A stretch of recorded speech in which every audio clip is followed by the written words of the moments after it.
Welcome to Chillin' 101. We hope this video helps. You start by extracting the minimal reproducible VBA logic you need to port.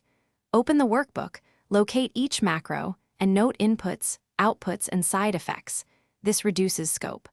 Once done, create a Python virtual environment and install OpenPixel or Pywin32 and Pandas depending on whether you edit files or drive Excel. Make sure to collect sample workbooks and expected results. These will be your regression tests as you replace VBA functions step by step.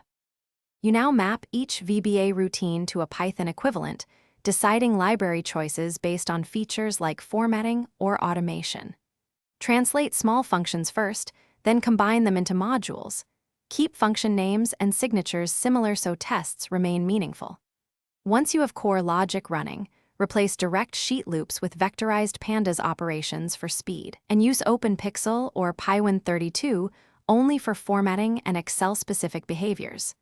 Make sure to run your sample test. You finalize by integrating modules into a runnable script, command line tool, or small GUI so users can replace original macros easily. Add logging, configuration, and clear error messages, then run comprehensive regression tests comparing output files and critical cell values.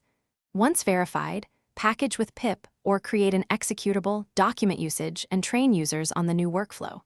If something breaks, revert using the rollback plan and inspect differences in data types or object lifetimes as the primary troubleshooting tip. Thanks for watching. Consider subscribing if we helped you.